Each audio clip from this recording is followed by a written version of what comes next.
You may have heard this argument floating around online. This idea that long-term relationships have a sort of built-in expiration date, one that's set to go off right around the time a woman hits her 40s. It is a very controversial idea, and today we're just going to break down the logic behind it, step by step, to see exactly what the source is claiming. The entire argument kicks off with this firecracker of a quote. Right off the bat, it's framing a woman's psychology not as something that evolves, but as a bomb with a fuse that's already been lit. This whole idea of a countdown to destruction is really the core premise we're going to be unpacking here. So, okay, if there's a ticking bomb, what's the explosion? What happens when that countdown finally hits zero? According to this source, it's nothing less than the complete dismantling of a life. So let's dig into the why and the how behind this really dramatic claim. So what is the actual core claim? Well, the source argues that for a lot of women, somewhere between 35 and 45, this isn't just some midlife crisis. No, it's a complete neurological and psychological rewiring, a fundamental change. The argument basically goes like this.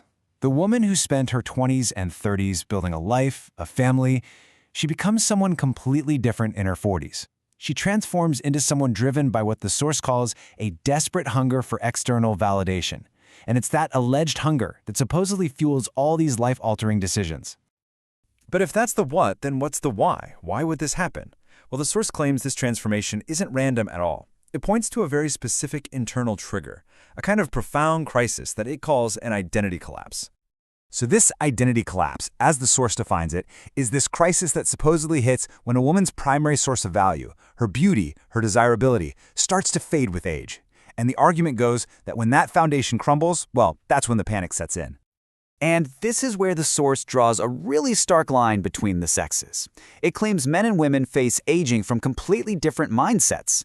A man at 40, he's just entering his prime, operating from a sense of abundance.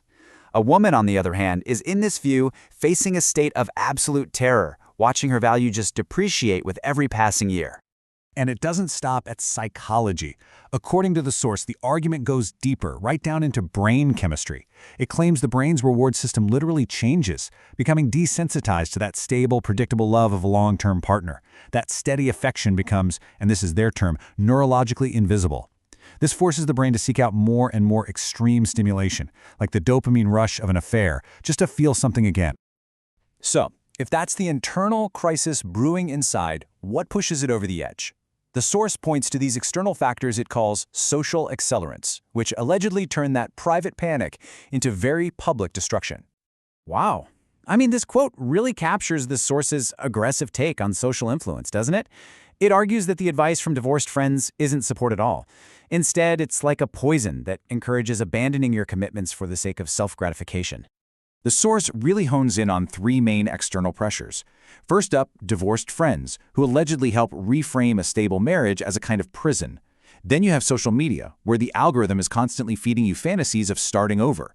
And finally, it points a finger at the broader culture, including some therapists who are accused of just validating the panic and even celebrating the destruction of a family as some act of empowerment.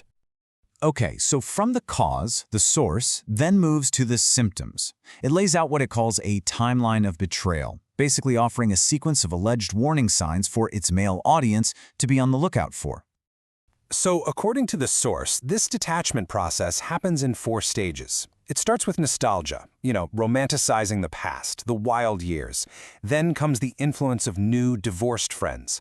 That's followed by drastic physical changes, things aimed at looking young, not just looking good. And the final stage? An emotional withdrawal. This could mean picking fights to build a case for leaving, or, on the flip side, being eerily pleasant to manage her own guilt. And to justify leaving, the source claims a woman has to literally rewrite history. A whole new narrative gets constructed. We were never really happy. Minor disagreements get relabeled as emotional abuse. All the good memories are just erased. It's a strategy, the source argues, to cast herself as the hero in this new story she's creating. So all of this, it builds to the source's final verdict. And it's a pretty fatalistic conclusion that leads to some very, very stark advice for any man who believes he's facing this inevitable crash. Now, the source does add one key qualifier here. It claims this crash is only inevitable for a very specific type of woman, one whose entire sense of self-worth is built on her looks and on male attention. For that woman, this isn't just presented as a possibility, it's framed as a certainty. So what's the final advice here? Well, it's not about reconciliation. It's about survival. The source tells men to recognize the signs early, to understand that it's not actually about them, and, most importantly, to prepare for a really destructive battle by protecting themselves and their children both legally and financially. So, the argument we've just laid out presents this whole transformation as an inevitable, biological, existential implosion. But the real question it leaves us with is this. Is the behavior it describes a genuine crisis that's fueled by aging and brain chemistry, or is it a more straightforward failure of personal commitment? We've explained the source. The final judgment, as always, is yours.